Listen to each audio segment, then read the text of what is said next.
Hi friends, ഉഷസ് paradise four അനിമൽസിലേക്ക് എല്ലാവർക്കും ഒരിക്കൽ കൂടി സ്വാഗതം. ഞാൻ സാമൂഹിക പ്രതിബദ്ധതയോടുകൂടെയുള്ള വീഡിയോകൾ ചെയ്യണമെന്ന് ആഗ്രഹിക്കും, പക്ഷേ പലപ്പോഴും സമയം കിട്ടാത്തതുകൊണ്ട് ഞാൻ ചെയ്യാറില്ല. അതുപോലെ തന്നെ ഈ അപ്പോഴപ്പോഴും ഉണ്ടാകുന്ന സംഭവങ്ങളുടെ പ്രതികരണം അതൊക്കെ നമുക്ക് വ്യക്തമായ അഭിപ്രായം ഉണ്ടെങ്കിലും ചിലപ്പോൾ എനിക്ക് ചെയ്യാനുള്ള സമയം കിട്ടത്തില്ല. അപ്പോൾ എന്നെ ശരിക്കും ഒരു ഫീൽ ചെയ്ത ഒരു സംഭവമായിരുന്നു ഈ ഇടയ്ക്കുണ്ടായ നമ്മുടെ വിജയ് മാധവും ദേവിക നമ്പ്യാരുടെയും മകൾക്ക് പേരിട്ടതിനെ ചൊല്ലി ഒരു വിവാദം ഉണ്ടായിരുന്നു. ഞാൻ രാവിലെ അബദ്ധവശാലാണ് ഒരു മൂപ്പൻസ് വ്ളോഗ് എന്ന് പറയുന്ന ഒരു കക്ഷിയുടെ വീഡിയോ കണ്ടപ്പോൾ എനിക്ക് സത്യത്തിൽ പുള്ളി പറയുന്നത് കേൾക്കുമ്പോൾ നമ്മൾ വിശ്വസിച്ചു. ഞാനതിൽ 2 കമൻറ്റും ഇട്ടു. അത്ര മോശമല്ല കമൻ്റ്, അല്ലെങ്കിൽ 2 കമൻറ്റും ഇട്ടു. പക്ഷേ സാധാരണ ഞാൻ ഒരാൾ പറയുന്നത് വിശ്വസിക്കാറില്ല. അതിൻ്റെ സത്യാവസ്ഥ അന്വേഷിച്ച് കണ്ടെത്തണം എന്നാഗ്രഹിക്കുന്ന ഒരാളായതുകൊണ്ട് ഞാൻ അതിൻ്റെ യഥാർത്ഥ വീഡിയോ ഞാൻ നോക്കി സെർച്ച് ചെയ്ത് ഞാൻ കണ്ടു. സത്യത്തിൽ നമ്മളൊരു വീഡിയോ കണ്ട് ആ വീഡിയോ മാത്രം വിശ്വസിച്ച് കമൻ്റ് ഇടുന്ന എല്ലാവരുടെയും ശ്രദ്ധയ്ക്കായിട്ട് ഞാൻ പറയുകയാണ്. ഞാൻ മോശം കമൻ്റ് ഇട്ട് പോയിരുന്നു എങ്കിൽ എത്ര തെറ്റായിരുന്നു എന്ന് എനിക്ക് അതിൻ്റെ ഒറിജിനൽ വിജയിൻ്റെ വീഡിയോ കണ്ടപ്പോൾ എനിക്ക് മനസ്സിലായി. കാരണം ആ വീഡിയോ നമ്മൾ ഒറിജിനൽ വീഡിയോ കണ്ടപ്പോൾ പക്ഷേ മൂപ്പൻ്റെ വീഡിയോയിൽ ഇവരുടെ വീഡിയോയുടെ ചെറിയ ഒരു പോർഷൻ ഇങ്ങനെ കാണിക്കുമ്പോൾ നമുക്ക് തോന്നും ആ പറഞ്ഞതെല്ലാം വാസ്തവമാണെന്ന്.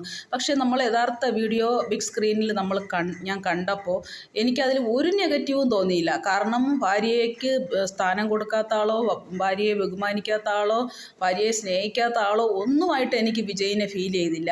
ഞാൻ ഉള്ള കാര്യം പറയാം. വിജയിൻ്റെ യൂട്യൂബ് ചാനൽ ഞാൻ അങ്ങനെ സ്ഥിരം കാണുന്ന ആളല്ല. എപ്പോഴെങ്കിലും തെറ്റിദ്ധരിച്ച് ഒന്നൊക്കെ കാണും. എനിക്കും വിജയ് മാധവിന് ഒരു അല്പ ഹെഡ് വെയ്റ്റും ഇത്തിരി ജാടയൊക്കെ കൂടുതലുള്ള ഒരാളായിട്ട് എനിക്ക് ഫീൽ ചെയ്തിരുന്നു. അപ്പോൾ അതുകൊണ്ട് തന്നെ ഞാൻ അയാളുടെ ചാനൽ സബ്സ്ക്രൈബ് ചെയ്തിരുന്നില്ല. വാസ്തവമായ കാര്യമാണ്. അപ്പോൾ ഒരു തെറ്റിദ്ധാരണയും അധികം നാൾ നിൽക്കത്തില്ല. ഒരാൾ ജെന്യൂനാണെങ്കിൽ ദൈവം അധികം നാൾ അവരെ മറ്റുള്ളവരുടെ മുമ്പിൽ തെറ്റിദ്ധാരണാപാത്രമായി നിർത്തില്ല എന്ന് എനിക്ക് വിജയിൻ്റെ അനുഭവത്തിലൂടെ എനിക്ക് ബോധ്യമായി. കാരണം വിജയ് അങ്ങനെ ഒരാളല്ല. അയാൾ ശരിക്കും നന്മയുള്ള കാരണം ചിലരെ നമ്മൾ ശ്രദ്ധിച്ചിട്ടുണ്ട്. അവർ അധ്യാപകരാണെന്ന് പറയും, പക്ഷെ ഒരു അധ്യാപകൻ്റെ മാതൃക അവരിൽ കാണില്ല. ഒരു യോഗ ചെയ്യുന്ന ആളാണെന്ന് പറയും, പക്ഷെ അവരിൽ അതിൻ്റെ ഒരു മാതൃക കാണില്ല. അതുപോലെ ഓരോരുത്തർക്കും ഒരു പട്ടാളക്കാരനെന്ന് പറയും, പക്ഷെ പട്ടാളക്കാരൻ്റെ മാതൃക കാണില്ല. അപ്പോൾ അതുപോലെ തന്നെയാണ് ഞാനും കരുതിയിരുന്നത്. പക്ഷേ യോഗ ചെയ്യുന്ന ആളാണ്, മെഡിറ്റേഷൻ ചെയ്യുന്ന ആളാണ് എന്ന് വിജയിനെ നമുക്ക് ബോധ്യപ്പെടുത്താനുള്ള ഒരു ഇൻസിഡൻറ്റ്, അയാൾ എങ്ങനെയുള്ളൊരു മനുഷ്യനാണെന്ന് മറ്റുള്ളവർക്ക് തെറ്റിദ്ധരിച്ചിരുന്നവർക്ക് മനസ്സിലാക്കി കൊടുക്കാൻ ഈശ്വരനായിട്ടാണ് ഇങ്ങനെ ഒരു പേരിടിയിൽ ചടങ്ങും അതിൻ്റെ അനുബന്ധമായി വന്ന പുലിവാലുകളും അതിന് മറുപടിയായി വിജയിൻ്റെ വീഡിയോയും എല്ലാം വന്നത് ഞാൻ വിശ്വസിക്കുന്നു. കാരണം അയാളുടെ ആ ഒറിജിനൽ വീഡിയോ കണ്ടു. അതിനുശേഷം അയാൾ ഈ കോലാഹലങ്ങളുടെ പ്രതികരണവുമായി വന്നു. അപ്പോഴെല്ലാം എനിക്ക് മനസ്സിലായി, അവർ യോഗയും മെഡിറ്റേഷനും ചെയ്യുന്നത് കൊണ്ട് അവരിൽ ഉള്ള മാറ്റവും അവരുടേതായ വ്യക്തിത്വവും എത്രമാത്രം വളർന്നിട്ടുണ്ടെന്ന് ആ വീഡിയോയിലൂടെ എനിക്ക് മനസ്സിലാക്കാൻ സാധിച്ചു. ഒരുപാട് പേര് ഇടയ്ക്ക് കൃഷ്ണകുമാറിൻ്റെ മകളുടെ ഇതുപോലൊരു പ്രശ്നം വന്നപ്പോൾ അവരും പ്രതികരണവുമായി വന്നു. പക്ഷേ ഒരുപാട് പേര് പ്രതികരണമായി വന്നിട്ടുണ്ട്. പക്ഷേ ഇത്രയും ഡീസൻ്റായിട്ട്, ഇത്രയും മാന്യമായിട്ട്, ആരെയും നോവിക്കാതെ എല്ലാ തെറ്റും അവരുടേതായിട്ട് വഹിച്ചുകൊണ്ട് ഒരു വീഡിയോ ആണ് വിജയ് മാധവ് ചെയ്തത്. തീർച്ചയായിട്ടും ഞാൻ അയാളെ അപ്രീഷിയേറ്റ് ചെയ്യുന്നു. അയാൾ യോഗയും മെഡിറ്റേഷനും ചെയ്യുന്ന ഒരാളാണെന്നുള്ളൊരു ശരിക്കൊരു മാതൃക, അയാളൊരു നല്ല മനുഷ്യനാണെന്നുള്ളൊരു മാതൃക സത്യത്തിൽ ആ വീഡിയോയിലൂടെ അയാൾ കാണിച്ചു തന്നു. ഞാൻ അതുവരെ അയാളെ സബ്സ്ക്രൈബ് ചെയ്തിട്ടില്ലായിരുന്നു. സത്യത്തിൽ ഞാൻ സബ്സ്ക്രൈബ് ചെയ്തത് അപ്പോഴാണ് എനിക്ക് അയാളുടെ ബഹുമാനവും സ്നേഹവും എല്ലാം തോന്നിയത്. അപ്പോൾ ഒരുപക്ഷെ ഇപ്പോൾ ഒരുപാട് പേര് അയാളെ സബ്സ്ക്രൈബ് ചെയ്തിട്ടുണ്ടാവുമെന്ന് ഞാൻ കരുതുന്നു. അപ്പോൾ അധികം നാൾ ആർക്കും അവരെ നമുക്കറിയാം, നല്ലത് ചെയ്യുന്നവരെ നമ്മൾ നല്ലതായിട്ട് തന്നെ പറയും. ഞാൻ അദ്ദേഹത്തിൻ്റെ വീഡിയോ കാണാറില്ല, ചാനൽ സബ്സ്ക്രൈബ് ചെയ്യാതിരുന്ന സമയത്തും ചില പാട്ടുകാർ അയാളുടെ പാട്ടത്ര നല്ലതല്ല എന്ന് പറഞ്ഞ സമയത്ത് എനിക്കിഷ്ടപ്പെടാതെ വന്നിട്ടുണ്ട്. കാരണം പാട്ടിന് വലിയ തരക്കേടൊന്നുമില്ല. നമ്മൾ പാട്ടുകാരല്ലാത്തതുകൊണ്ട് നമുക്ക് ഇഷ്ടപ്പെടുന്നവരെ നമ്മൾ നല്ല പാട്ടുകാരെന്ന് പറയും. അപ്പോൾ അത് അസൂയ കൊണ്ടാണെന്ന് എനിക്ക് തോന്നിയിരുന്നു. അപ്പോൾ അതിന് ഞാൻ ഒരിക്കലും സപ്പോർട്ട് ചെയ്തിട്ടില്ല. നമ്മളൊരാളുടെ നല്ലത് നല്ലതായിട്ട് അംഗീകരിക്കണം, തെറ്റായിട്ട് തന്നെ അംഗീകരിക്കണം. ഏതാണ് എൻ്റെ സ്വഭാവം. അതെൻ്റെ ഹസ്ബൻഡായാലും ശരി, എൻ്റെ ബന്ധുക്കളായാലും ശരി. എൻ്റെ ബന്ധുവാണ്, എൻ്റെ ഹസ്ബൻഡാണ്, അതുകൊണ്ട് ചെയ്യുന്ന എല്ലാം ശരിയായിട്ട് ഞാൻ അംഗീകരിക്കണം എന്നൊരിക്കലും എന്നെക്കൊണ്ട് പറ്റില്ല. അപ്പോൾ അതുകൊണ്ട് ഞാൻ അതിന് സപ്പോർട്ട് ചെയ്തിട്ടില്ല. പക്ഷേ ഇപ്പോൾ എനിക്ക് തീർച്ചയായിട്ടും അതവർ എന്തുകൊണ്ടും സബ്സ്ക്രൈബ് ചെയ്യാൻ പറ്റിയ ഒരു കപ്പിൾസ് ആണെന്ന് എനിക്ക് മനസ്സിലായി. കാരണം അത്ര ഇത്രയും മനോഹരമായിട്ട് ഇത്രയും ഡീസൻ്റായിട്ട് ആർക്കും ഇങ്ങനെ ഒരു പ്രതികരണ വീഡിയോ ചെയ്യാൻ പറ്റില്ല. ഒരുപക്ഷെ എനിക്ക് പോലും ചെയ്യാൻ പറ്റില്ല എന്ന് തന്നെ ഞാൻ വിശ്വസിക്കുന്നു. അപ്പോൾ ഞാനും ഇപ്പോൾ ശരിക്കും അവരുടെ ഫാനായിട്ടുണ്ട്. അപ്പോൾ ഇതെല്ലാവർക്കും ഒരു മാതൃകയാണ്. പക്ഷേ ആ മൂപ്പൻ ശ്ലോകം എന്നുള്ള വീഡിയോ കണ്ടപ്പോൾ സത്യത്തിൽ ഞാൻ ചിന്തിച്ചു. കാരണം ഈ ഫസ്റ്റ് കുഞ്ഞിൻ്റെ പേര് വന്നപ്പോൾ തന്നെ സത്യത്തിൽ ഞാൻ വിചാരിച്ചിരുന്നത് അതൊരു പെൺകുഞ്ഞാണെന്നാണ്. അപ്പോൾ അതുകൊണ്ട് തന്നെ ആത്മജ പെൺകുഞ്ഞിന് ചേരുന്ന പേരാണ്.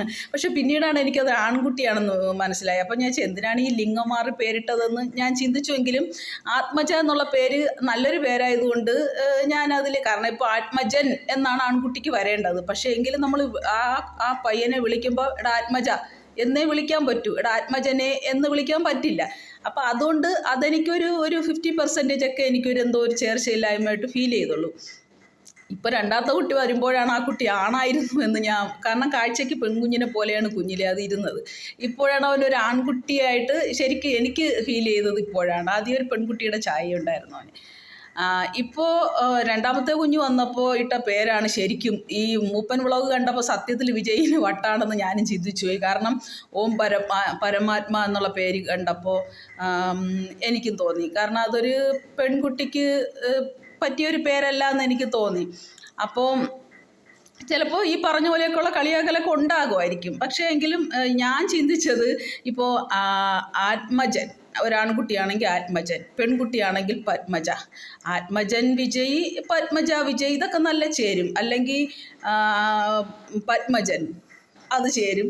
അപ്പോൾ ഇങ്ങനെയൊക്കെയുള്ള ലിംഗം വെച്ചിട്ട് നമ്മൾ നോക്കുന്നതാണ് ഇന്നും അതൊക്കെ.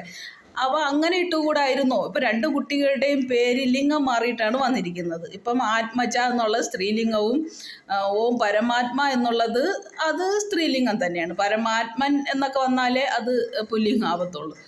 പക്ഷേ പേരിനൊരു വലിപ്പം കൂടുതലും ഒരു ആത്മീയ ഒരു സന്യാസിനിമാരുടേതുപോലത്തെയൊക്കെ ഉള്ളൊരു പേരായിപ്പോയി എന്ന് മാത്രമേ അതിന് വ്യത്യാസമുള്ളൂ.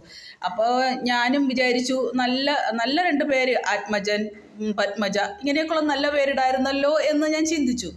പിന്നീട് സത്യത്തിൽ എനിക്ക് സന്തോഷം തോന്നിയത് അവർ വളരുമ്പോൾ അവർക്ക് പേര് മാറ്റാൻ, ഗസറ്റിൽ കൊടുത്ത് പേര് മാറ്റാനുള്ള സ്വാതന്ത്ര്യം ഉണ്ടല്ലോ, അവർ മാറ്റിക്കോട്ടെ. സത്യത്തിൽ അത് കേട്ടപ്പോഴാണ് എന്ത് കുന്തം പേരച്ഛനും അമ്മ ഇട്ടാലും വിഷയമില്ല, അവർക്ക് മാറ്റാനുള്ള ഫ്രീഡം അദ്ദേഹം കൊടുത്തിട്ടുണ്ടല്ലോ എന്നൊരു സന്തോഷം എനിക്ക് തോന്നി. അത് അദ്ദേഹത്തിൻ്റെ ഒരു വലിയ മനസ്സ് തന്നെയാണ്. അതിനൊരു ബിഗ് ക്ലാപ്പ് ഞാൻ കൊടുക്കുന്നു. കാരണം പിന്നീടാണ് ഞാൻ അവരുടെ വീഡിയോകൾ കണ്ടപ്പോൾ എനിക്ക് മനസ്സിലായത് ഇതുപോലൊരു ഫാമിലി കിട്ടാൻ, ഇതുപോലൊരു ഭർത്താവിനെ കിട്ടാൻ, ഇതുപോലൊരു ഭാര്യയെ കിട്ടാൻ, ഇതുപോലെയുള്ള മക്കളെ കിട്ടാൻ ഒക്കെ പുണ്യം ചെയ്യണം. നമുക്ക് പറ്റാത്തവരാണ് എനിക്ക് തോന്നുന്നു ഇതൊക്കെ ആഗ്രഹം ഉണ്ടെങ്കിലും ഇതിനൊക്കെ പറ്റാത്തവർക്കാണ് ഇതിനൊക്കെ അസൂയ തോന്നി ഇങ്ങനെയുള്ള വീഡിയോകൾ ചമച്ച് വിടുന്നത് എനിക്ക് തോന്നിയിട്ടുണ്ട്. സത്യത്തിൽ നമുക്ക് കിട്ടാത്ത സന്തോഷം മറ്റൊരാൾക്ക് കിട്ടുമ്പോൾ എന്നെ സംബന്ധിച്ചിടത്തോളം സന്തോഷമാണ്. നമുക്ക് ചിലപ്പോൾ കാണുമ്പോൾ കണ്ണ് നിറയും, ചിലപ്പോൾ സങ്കടം വരും. നമുക്കും ഇങ്ങനെയൊക്കെ ഒരു ലൈഫ് കിട്ടിയില്ലല്ലോ എന്നൊക്കെ നമുക്ക് തോന്നും. പക്ഷേ എന്തായാലും സന്തോഷിക്കുന്നവർ സന്തോഷിക്കണം. അവരുടെ ലൈഫിനെ നമ്മൾ ഒരിക്കലും കെടുത്താൻ നോക്കരുത്. അപ്പോൾ എന്തുകൊണ്ടും അവർക്ക് നല്ലതേ വരൂ. അവർ നല്ല രണ്ട് കപ്പിൾസാണ്. അവരുടെ ഫാമിലി ദൈവാധീനം ഉള്ളൊരു ഫാമിലിയാണ്. അവർ നല്ല പോലെ പൂർവാധികം ഭംഗിയായി അവർ ജീവിക്കട്ടെ എന്ന് മാത്രം ഞാൻ ആശംസിക്കുന്നു. എല്ലാവർക്കും എൻ്റെ നമസ്കാരം.